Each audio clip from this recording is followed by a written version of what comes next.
September 21, 1987, UN General Assembly.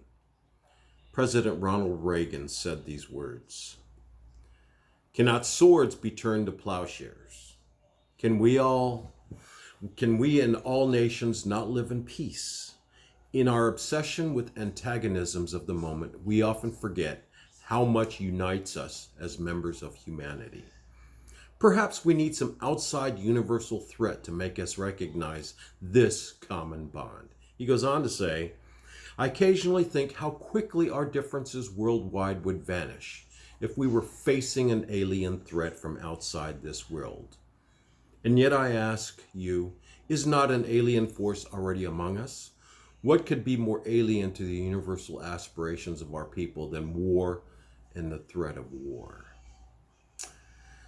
No truer words are applicable today. So, today is July 25th. A few days ago, there was an article in the New York Times, which has been confirmed, and it's been out there in other newspapers. I don't see it a lot in media. I think that guy that used to wear the bow ties on Fox News did a thing about it and talked about it.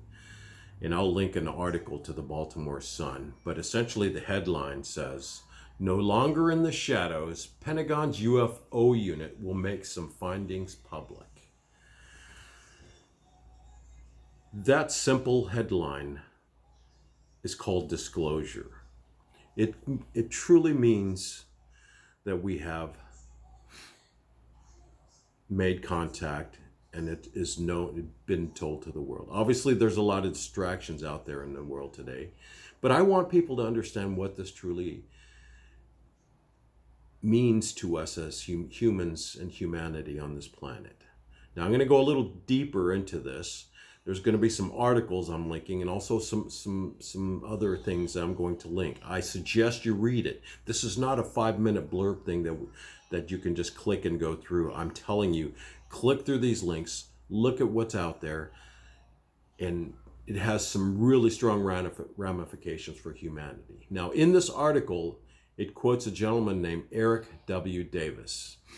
Now, that Mr. Davis has a long history in this kind of UFO culture, subculture. People thought, it was all crazy and all. Well, I guess it wasn't too crazy. But in this, he's an astrophysicist who worked as a Pentagon subcontractor and a consultant for the Pentagon UFO program since 2007.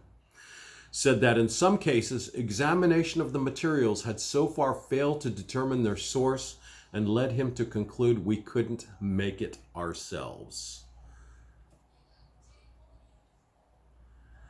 Davis, who now works for Aerospace Corporation, a defense contractor, said that he gave a classified briefing to a Defense Department agency as recently as March, 4 months ago, people, about retrievals from off-world vehicles not made on this earth. Yeah, that is the line. Davis said he also gave classified briefings on retrievals of unexplained objects to staff members of the Senate Armed Services Committee on October 21, 2019, and to members of the Senate Intelligence Committee 2 days later. Now, who's on the Senate Intelligence Committee? The guy that's leading it is Senator Marco Rubio, and on the Democratic side, it's Mark Warner. You can see video of them in interviews asked about this, and they won't talk details because obviously it's still classified, which I have some issues with because this has greater repercussions for humanity than just some secret or perceived secret of what these are. So go look at those and see what they say. Now, who's this guy, Mr. Davis? All right. He wrote this memo back when he used to work for a company called Bigelow Corporation. Now, for those of you that don't know, Bigelow Corporation is an aerospace company, and they're recently in the news. They sent up to the space station this blow-up module to be attached to the space station, and obviously the concept is it it's more compact, goes up, and you can expand it out and use that space.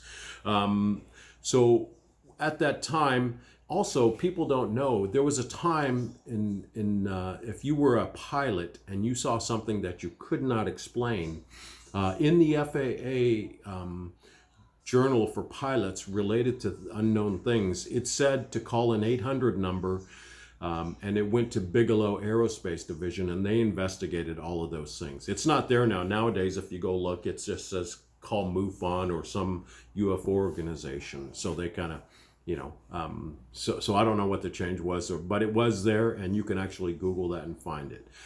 But this Mr. Davis had a meeting with a gentleman named Thomas Wilson.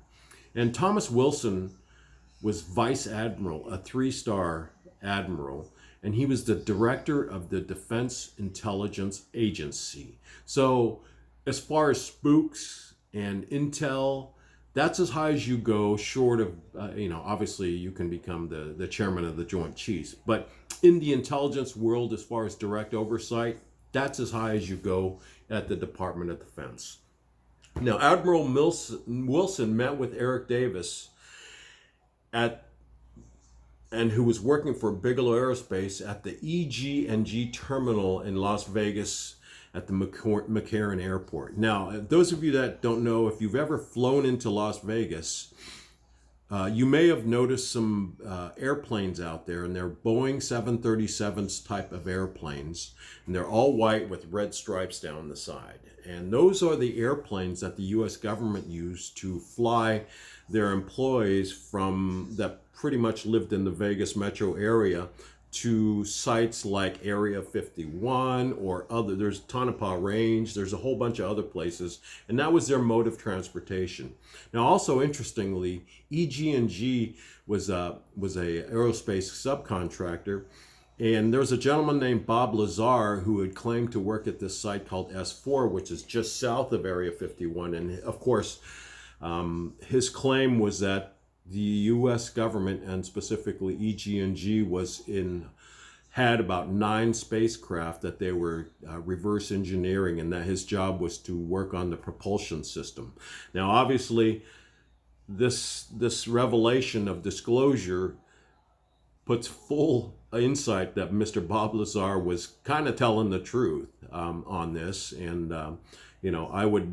I'll put a link to what he is and some of the interviews he's got. And this man, for over 30 years, a couple of things interesting. Everything that he talked about, pretty much everything that he talked about have come to light, like element 115, which was an element at the time, was not on the periodical chart table. There's some bone scanning machines that were used to identify people, came to light. So big kudos. The guy for the last 30 years has had a tumultuous time, but he's never tried to make money off of this, and he's always stuck with his guns on his story. And you know what? The guy is looking like a golden, he's looking golden at this point. But that aside, at Eric Davis, when he met with Admiral Wilson, they talked about certain things. And one of those is Admiral Wilson was trying to delve into these black budgets and special access programs. And let me tell you, special access programs are covered under a law. It's 50 U.S. code and then weird S sign 2426. It's congressional oversight of special access programs. So what that means is any black program, any special access programs, like we're familiar with the stealth fighter, U-2, the SR-71, the B-2 bomber, all of those are special access programs. And absolutely, they should remain that way. But also, those are known, at least at a brief level. They're not going to go into details of it, but they kind of give the congressional members oversight on what those programs are. And I can assure you that these black budget programs were not open to congressional oversight, which in itself is illegal. And I'll talk about that here in a moment.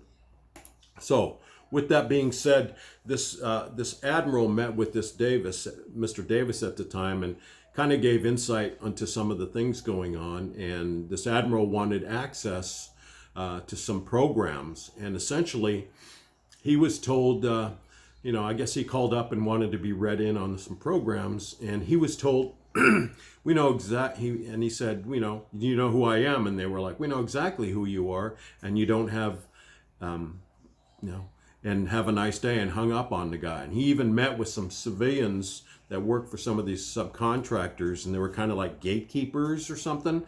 And they met them because they knew who he was, but essentially told him to go pound sand.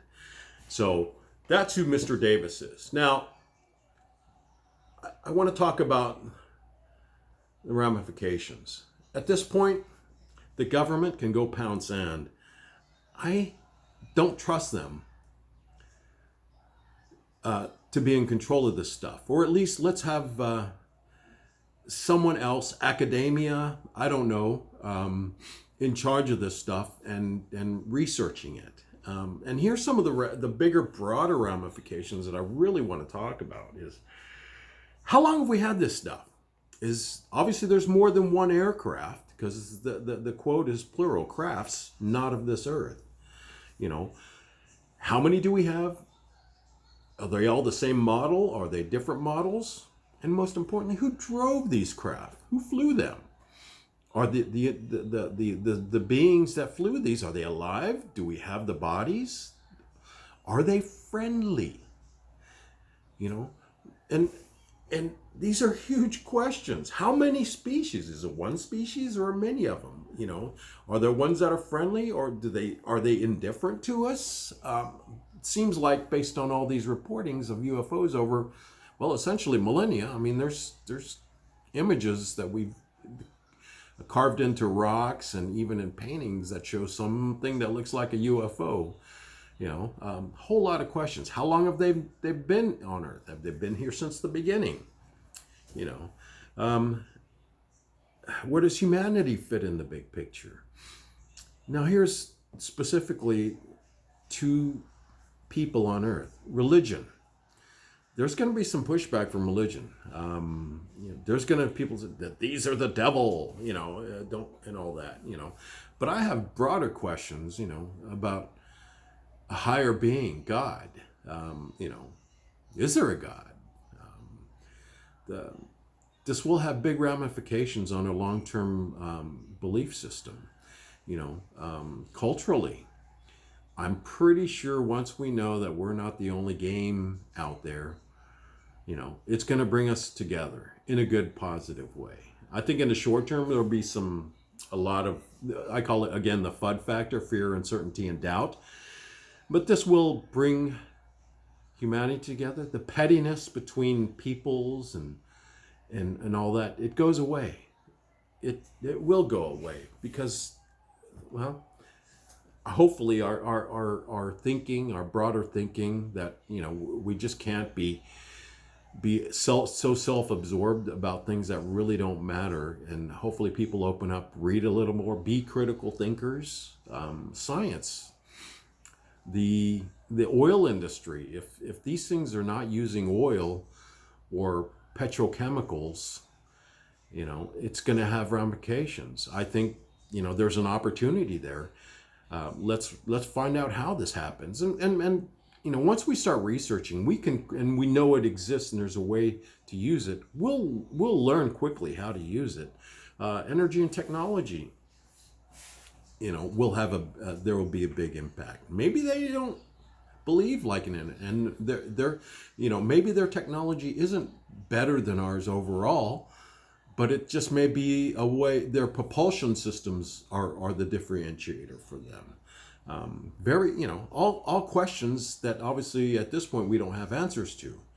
And I hope and pray that this changes how we view each other. And most important, I think, at the end of the day is, let's stop the secrecy on this stuff. Many careers, people were laughed at, politicians were laughed at because of their belief. Well, you know what? Let's just stop that. It's obvious, it's true. This stuff exists. Let's do the right thing. And I think most importantly, again, is Get this away from the government. Don't let them be the gatekeeper on this anymore. Okay? We really need to question what their motives were. This is astounding information, and I just don't see much of it out there.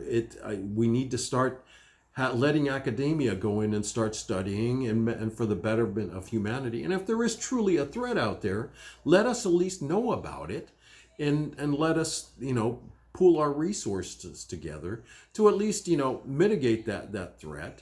And then also, what does this do for industries on Earth right now? Does that mean we don't need rocketry anymore to travel and research stuff?